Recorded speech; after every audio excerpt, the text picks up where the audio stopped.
Buscamos la verdad cada mañana. En El Arranque, Maxi Lecky analiza la política, la actualidad y toda la información con una mirada objetiva. El Arranque, con Maxi Lecky por Radio Sónica.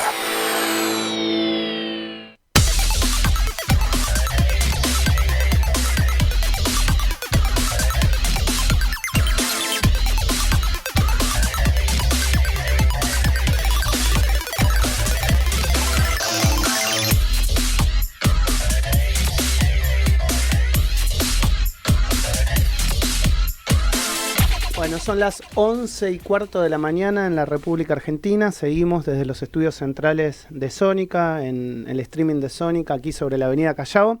Nos vino a visitar el legislador de la Ciudad de Buenos Aires, Yamil Santoro, legislador por Republicanos Unidos, que siempre le agradecemos la presencia y cuando lo invitamos acá está.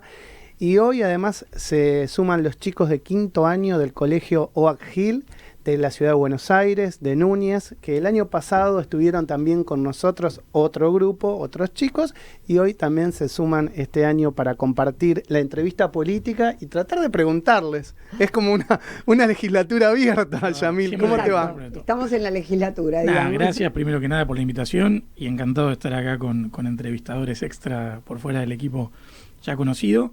Así que nada, fueron semanas moviditas, así que lo que quieran, chicos. Vámonos. Semanas movidas. ¿Cómo tomaste todo lo que pasó con una persona que era cercana a tu espacio? Estamos hablando de García Moritán y bueno, ¿cómo lo has tomado vos? ¿Por qué no has hablado del tema? Y desde ya que te agradezco y digamos la apertura gracias acá. Por preguntar. Primero separar lo personal de lo político. Digo, como liberal, lo que pase en la órbita privada de las personas es algo que me excede y lo cual prefiero no opinar creo que es un tema entre ellos, que ojalá logren llevar adelante una buena relación como yo la tengo con la madre de mis hijos. Eso es clave para cuidar la familia. Dicho esto, desde lo político, nosotros tuvimos una pelea grande a fines del año pasado que derivó en una práctica separación política a principios de este. De acuerdo. Por ende, por fuera de convivir dentro de un mismo paraguas, si se quiere, partidario, veníamos llevando caminos separados. Dicho esto, me dio pena lo que pasó, porque creo que los motivos por los cuales se termina yendo, termina renunciando, y que creo que hay valor en las renuncias también para ayudar a aclarar situaciones, tuvieron que ver, a mi entender, mucho con operaciones, con escarbar en lo personal. La verdad creo que se vio una de las peores caras de la mala política en esos días, y también creo que ese distanciamiento que tuvo no solamente conmigo, sino con el partido y con otros actores, contribuyó a que quedara expuesto a ese tipo de operaciones. A la salida que terminó teniendo. Sí, a la salida que terminó teniendo. Así que nada, ahora rearmando el partido. ¿Cómo va ese rearmado del partido? Bien, estamos en diálogo con López Murphy, lo veníamos mucho antes de esta situación teniendo y pensando un poco cómo llevar este partido liberal republicano que hemos armado a una mejor convergencia con el gobierno nacional, con la Libertad Avanza, y con esta situación medio extraña en la que quedamos, donde somos aliados del gobierno de la Ciudad de Buenos Aires y somos aliados del gobierno nacional, o por lo menos espiritualmente, tratando de ser nítidos en nuestro accionar, ahora sin la responsabilidad de tener que integrar un espacio de gobierno en la ciudad con más libertad discursiva y de acción. Y ahí estoy presentando proyectos para achicar el Estado porteño, bajar impuestos. Así que... Bueno, en parte lo que ustedes vinieron diciendo hace tiempo. O sea, nosotros nos conocemos hace más de 15 años y siempre lo dijiste, digamos. O sea, yo me acuerdo de tu foto con el cartelito en Plaza de Mayo de cerrar la FIP, ¿no? Bueno, de hecho, ayer fue un día bastante festivo. Glorioso. Nosotros en el Partido Liberal Libertario en el año 2012 clausuramos la FIP. En ese momento yo estaba mucho más flaco, era el espectáculo. Era otro Yamil. Maxi tenía pelo. Hicimos ahí un cierre simbólico y dos personas, yo y una chica también muy agradable a la vista, nos pusimos en bolas, no totalmente en bolas, pero con carteles que decía la FIP me dejó en bolas y fuimos clausurando. Fue pintoresco. Probablemente en los tiempos de las redes se hubiera pegado mucho más. Sí, ahí estábamos en una etapa analógica de la vida donde... Claro. No tuvo quizás el impacto, pero el Partido Liberal Libertario fue una usina de acciones disruptivas. Precursor. Bueno, cuando se prohibió la venta de dólares, por ejemplo, habíamos hecho la venta de dólares a cielo abierto, hubo varias cosas interesantes que hicimos, y creo que también está bueno poner en valor que el liberalismo no nació con Javier, ¿no? Digo que somos muchos los que hace muchos años venimos trabajando para que estas ideas prosperen, y por suerte hoy tenemos un presidente que las representa y las lleva adelante. ¿Cuán te molesta o no, o si ves que es algo natural, el clima de violencia que se está viviendo? Que tal vez empiezan las redes sociales, pero que también desde lo discursivo, desde el presidente, desde la propia oposición, uno dice, che, ¿hasta dónde va a llegar? ¿Hasta dónde puede escalar? Mira, primero yo no siento que estemos viviendo en un momento de clima de violencia. Okay. Y lo digo por haber sido persona víctima de violencia política. O sea, yo trabajaba como maestro integrador en una escuela judío ortodoxa. O sea, trabajaba con chicos con discapacidad en una escuela, digamos, observante de la colectividad. En ese momento, la TV pública saca un informe hablando de los scratches nazis de Clarín. Me acuerdo. Y ponen en 678 mi cara al lado de una esvástica, planteando que éramos todos nazis, básicamente. Me acuerdo. Cuando me vinculé al tema de los cacerolazos, me mandaron 5 cuerpos inspectivos distintos a mi empresa para clausurarme por todo lo que se te ocurra. Me han venido patotas de la naturaleza que se te ocurra a destruirme locales comerciales y demás. Por ende, si hoy se ponen a llorar por un par de tweets, digo, violencia política es otra cosa. Podemos después, por supuesto, acordar que sería deseable que la conversación pública se dé en otros términos y con otro tono. Claro, la forma. Yo en eso la forma, digo, sí. no prefiero eso. Pero la verdad que salga Cristina, que habló de desaparecer gente, donde en su gobierno mataron a Nisman por denunciarla, donde, digo, se aliaron con Irán para garantizar la impunidad en suelo argentino, donde Rossi garantizó que un avión de inteligencia venezolano iraní opere en Argentina, que lo denunciamos nosotros penalmente ese tema, donde bajo su vicepresidencia Ginés González García se afanó vacunas para vacunar a los amigos. ¿Dónde? La verdad que violencia política es todo eso. Que el presidente diga, desafortunadamente, pero que como una cuestión simbólica le gustaría ponerle el clavo al cajón del kirchnerismo. Sí, está claro que fue una metáfora, pero bueno, lo que yo digo, era necesario. No, pero tampoco sobreactuemos corrección política. Digo, no rompa las pelotas. Digo, pasé claro con el tema. Listo, ¿no te gustó la barbaridad que tuvimos que escuchar? Sí, pero uno las denunció en su momento también. Pero una cosa es el choreo. No, pero pará. Yo nunca denuncié a alguien por llevar adelante una expresión. Digo, porque ahí también hay que... Digo, está bien cantar la falta porque es parte de la política y el que se hace la víctima hace ese juego. Pero digo, no podemos plantear seriamente que hoy hay una situación de violencia política. De hecho, fíjate que la violencia política la tenés en que cagaron a palos acá una cuadra, sí, exacto, a Mariano Pérez o al otro día a Fran del cajón del peronismo, ¿no? Claro, digo... De hecho, eso también violencia política, por supuesto. Es en el Día de la Lealtad, 2 facciones del peronismo cagándose a trompadas en el acto de Moreno. Sí. No un tuitero. Y digo, y aún así no debiera pasar. Digo, porque tampoco quiero decir, che, las expresiones provocadoras están bien, pero es como que si no caemos en la de tenía la pollerita muy corta. Sí, vos decís no, porque como, dijo, claro, no, porque me dijo, como que son cosas distintas. Como que me dijo hijo de puta por Twitter, entonces está bien que vaya y le prenda fuego a la casa. No, ahí es donde el derecho tiene la figura de la legítima defensa y donde la proporcionalidad entre la agresión recibida y la respuesta tiene que tener racionalidad. Equilibrio. Entonces, si vos me puteás por Twitter, yo te puteo por Twitter, estamos en el fair play. Está en las redes sociales. Pero, ¿sabés dónde me parece que caemos en la hipocresía? Que cuando iban los móviles de C5N a alguna marcha opositora al gobierno, y cada tanto había algún pelotudo que iba y los agredía, muchos salíamos a solidarizarnos con esos periodistas porque estaba mal que alguien, por tener una ideología distinta, los agreda o los ataque o por preguntar cosas incómodas. ¿Cuál es la diferencia entre C5N y un youtuber? La verdad, por lo menos para mí, no la hay. Ninguna. Entonces, está ejerciendo su libertad de expresión. Decían, no, va a provocar. ¿Pero qué es ir a provocar? Digo, el hecho de ir y preguntar y el hecho de ir y editorializar, como lo hacían algunos medios, no comparto. Entonces, cuidado con eso, porque a veces terminamos validando la narrativa de los violentos. Ok. José. Mira, fundamentalmente me interesaba preguntarte puntualmente cómo estás viendo el tema que se está planteando en relación a las universidades. ¿Cómo lo estás viendo? Más allá de lo político. A ver, yo soy graduado de la UBA, fui profesor en la UBA. Para mí está perfecto que se audite la UBA. Y de hecho lo que es una vergüenza es que no se haya dado esta discusión antes. Y cuando dicen no, porque la UBA se auditaba, primero es mentira, porque el organismo que venía auditándolas es la Auditoría General de la Nación. La Auditoría General de la Nación, para quienes no entienden cómo funciona, básicamente está dirigida por representantes de diputados y senadores que responden a la primera y segunda minoría normalmente. O sea, generalmente, y en este momento está integrada por peronistas y radicales. Exacto. Entonces, si le ponemos a peronistas y radicales a auditar la UBA de donde ambos chorean, digo, no se audita. Tal vez se financia, No, bueno. Se chorea, pero vamos a hablar de las cosas como son, porque no es solamente el presupuesto universitario que le da el Estado Nacional. Acá hay una gran inyección de recursos en las universidades públicas que tiene que ver con los convenios de colaboración técnica que suscriben los Estados nacional, provincial y municipal. ¿Qué es el convenio de colaboración técnica? Es una contratación directa. Directo con el trabajador. Que se hace Exacto. Estado con universidad donde digo, che, ¿me haces un estudio sobre si este es un libro gris? Exacto. Es decir, pero es un libro gris.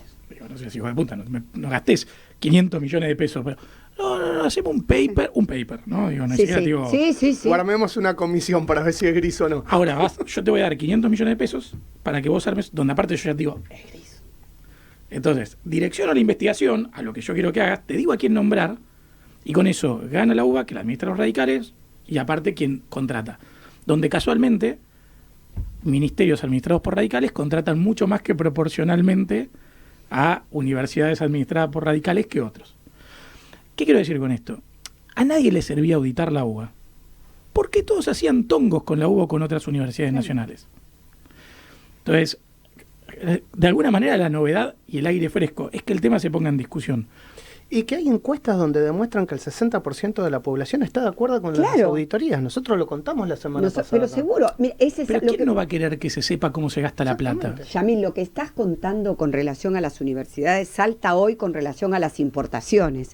Vos fíjate que estaban diciendo que se necesitaba, vos traías un contenedor, lo tenías en el puerto, y necesitabas un veedor para que te dijera si efectivamente ese contenedor tenía la mercancía. No, todo eso es contratación, obviamente. De contratación. No, y de las cámaras y de proteccionismo falopa. O sea, exacto. La revolución que se está llevando adelante es fenomenal. Con el tema de las universidades creo que es valiosa. Sí creo que el gobierno, ahí se le escapó un poco la tortuga, sí, porque lograron que la discusión pasara por universidad pública, sí o no, y eso nunca fue lo que estuvo en discusión. Y si era gratuita o no gratuita, cuando en realidad no es. Eso ¿te acordás que lo hablamos? Exacto, lo hablamos porque comunicación es mala praxis. Digo, puede pasar. Bueno, vamos a darle lugar a los chicos, Dale. a que te pregunten, que estuvieran acá escuchando un poco la conversación, la charla política. Los chicos de quinto año del colegio Oak Hill de la ciudad de Buenos Aires pueden preguntar lo que quieran, pasan, se presentan el nombre y Yamil les va a contestar. Pasen chicos, dale. Buen día. Acá, Levantale el mic ahí. Buen día. Mi nombre es Juan Bautista Alberdi. Como pregunta, nosotros ahora estamos en el momento de elegir las carreras. Vimos que estudiaste en la UBA, abogacía. ¿Qué fue lo que te interesó para adentrarte en la política? Son dos preguntas distintas. Digo, la primera conclusión que te puedo arrimar ahí es que no hace falta estudiar Derecho para hacer política, que eso era una idea que en algún momento quizás sí sobrevolaba. Por supuesto que cada carrera te aporta herramientas. Y en el mundo de la política el derecho tiene una importancia. Pero te diría que trates de buscar algo primero que te permita no vivir de la política. Y esto es clave. Porque muchas veces uno tiene la ilusión de meterse en política y la verdad que la política paga muy mal. Los sueldos dentro de la política para personas técnicamente idóneas son malos. Entonces uno termina perdiendo plata.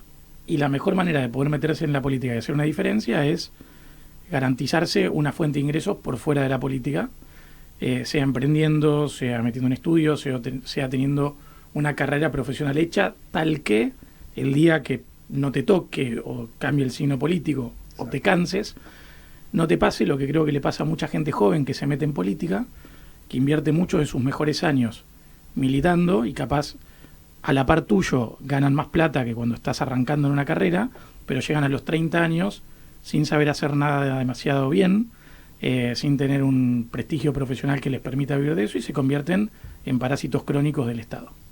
Gracias, Juan. ¿Querías repreguntarnos? Repreguntarnos, vale. Vamos. Buen nombre igual. Gracias. Vamos con otro de los chicos.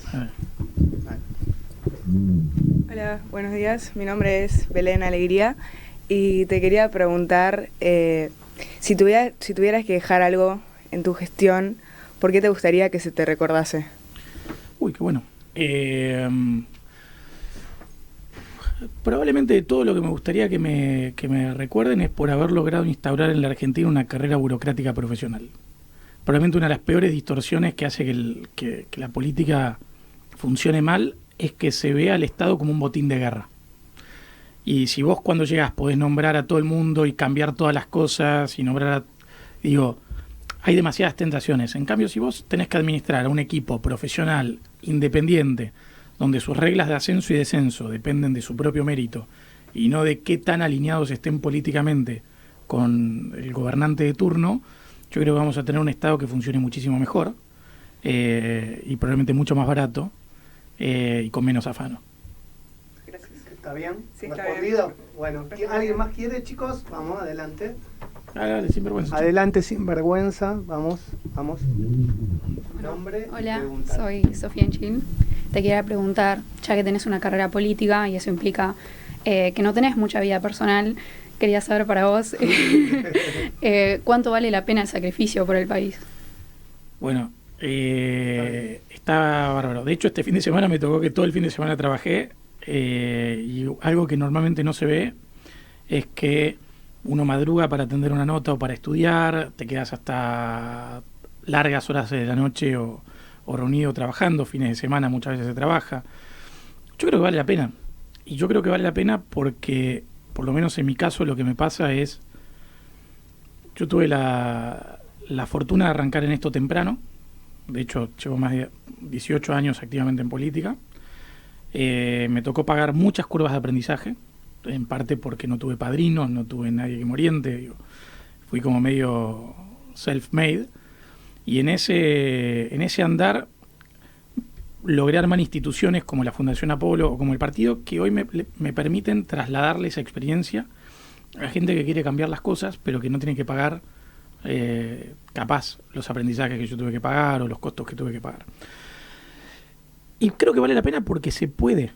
O sea, Maxi es testigo, pero que yo haya llegado a sentarme en una banca, digo, después de lo que la remé, que debo ser la persona que más trabajó para estar sentado en una banca en la legislatura, más allá de la ridícula inversión de energía y tiempo que implicó para llegar hasta ahí, demuestra que se puede. Y yo creo que cuando se logran esos primeros avances, los avances posteriores son muchos más fáciles.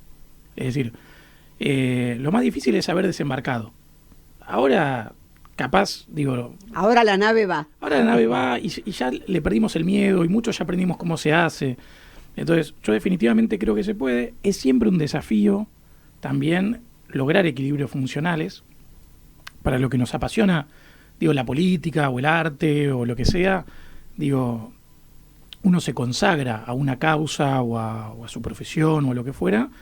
Y creo que ahí tiene que hacer un ejercicio personal. Yo lo trato de hacer de cuidar a sus afectos, de cuidar sus relaciones, porque también es lo que te queda al final del día, es el refugio cuando en este rubro a veces te pasa que te sonríe, a veces te cagan a palos, digo.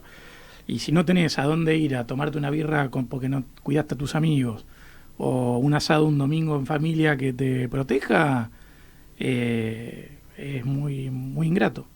Entonces, para mí es fundamental cuidar la familia y los amigos, pero es un sacrificio que hace mucho, mucho tiempo yo tomé la decisión de priorizar ese servicio social, por decirlo de una manera, o público, y más recientemente empecé a cuidar más a mis afectos. Gracias por la pregunta. Chicos, ¿alguno más tiene ganas? Vamos, si quieren, se animan, Y si se pueden acuerdan. preguntar, ¿eh? Yo te voy a Dale, preguntar, nomás. hola Arantxa, ¿cómo estás? ¿Qué tal? Camil. Nos sorprendía cuando buscábamos acerca de tu trayectoria profesional y personal, entramos en tu Instagram Sí. y vemos que publicas fotos o que compartes mucho tiempo con tus hijos y que los expones. ¿Esto es algo consentido, consciente, digamos, en un mundo donde hay tanto peligro en la exposición? Digamos, ¿tomaste conciencia de eso o es algo que haces espontáneo y naturalmente sin ningún tipo de mensaje al respecto? Primero gracias por la pregunta. Gracias, señorita, por la pregunta. No, está bueno porque por supuesto ha sido motivo de conversación con la madre. Sí, sí.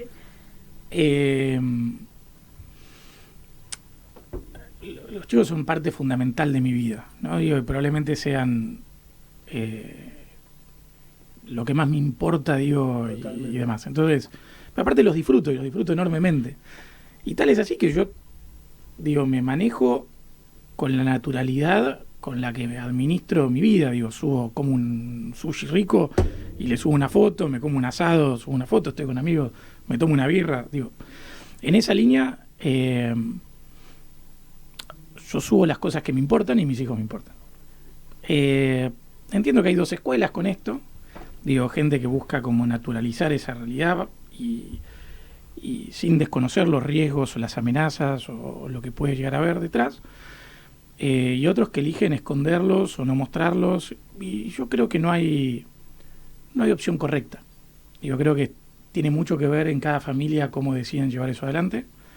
Nosotros, por lo menos en este equilibrio, estamos bien. Lo que sí me ha empezado a pasar es que ahora los chicos me piden que les pida permiso para subirlos o no. Entonces, si Clara, por ejemplo, que tiene una personalidad muy especial... Imagínate cuando sean adolescentes, no vas a poder subir más nada. Pero entonces hemos perdido mucho de contenido espontáneo, divertido, porque ahora tengo que pagar peaje cada vez que... Escuchame, el otro día, ayer, el domingo, en la cancha, con mi sobrina, digo, che, bueno, sacás una foto. Sí, sacá la foto, pero no la subís a Instagram. Entonces, ya me di cuenta de todo. Dije, bueno, los que quieras, está bien, no salís vos. Es normal eso, sí. No, y está bárbaro. A ver, también es un poco, y esto, con los chicos en realidad el problema que tengo a veces es otro, porque, sobre todo en los más chicos, hay toda una ilusión con la idea del youtuber, sí, claro, o con la fama. Exacto. Entonces tengo un papá famoso y de golpe van carpeteando gente como mi papá. Digo, no, pará. Tu papá es un laburante más, y hemos tenido discusiones bravas en ese sentido, y de hecho yo muchas veces no lo subo para no alimentar una suerte de narcisismo tóxico en que se sientan más importantes que otro. Porque digo, para mí estoy naturalizado con mi rol de comunicador, de político, lo que fuera. De golpe para un chico que de 6, 7 años, que el papá que no sé, tengas tantos decenas de miles de views, se para desde otro lugar con los compañeros, que no está bueno. Entonces te diría que hoy inclusive mi problema va por el lado de no alimentar un ego equivocado, más que otra cosa. Uh-huh. Gracias. Sigue siendo una oportunidad para educar, ¿no? Me imagino que, hablando también como de la educación, digo, todas estas son oportunidades que como padre y seguramente como funcionario público te ofrece el día a día para educar no solo a tus hijos, sino al resto de la ciudadanía, sí, que te observa, ¿no? Tal vez. Yo no me siento en el lugar de creerme en condiciones de educar a otros por fuera de mis hijos. Digo, en ese sentido, yo no creo en el rol del político como alguien que esté por encima de... Sí, me pasa que hay temas específicos que estudio, claro, digo, que le dedico una cantidad de horas a entender determinadas problemáticas, o puedo tener una idea de justicia sobre el mundo, quizás con más inversión de tiempo que personas que quizás viven su vida con más cotidianidad, claro, y en función de eso puedo emitir una opinión sobre tal o cual cosa, pero ni por asomo me creo en condiciones de establecer pautas de conducta para terceros. Sí, como liberal tengo un canon ideológico bien definido y me gusta ponerlo sobre la mesa y discutirlo, y me apasiona, con lo cual me van a escuchar o me pueden leer, sobre todo en otros tiempos donde escribía más, tomando posición sobre temas. Pero siempre dispuesto a revisar esas posiciones, por ende, claro, no me creo el dueño de ninguna verdad. Yamil, para finalizar esta charla y agradeciéndote, abusando de tu tiempo, contale a los chicos cómo es el trabajo de un legislador. ¿Qué hace un legislador? Bueno, la pregunta es depende. O mejor dicho, la respuesta es depende, ¿no?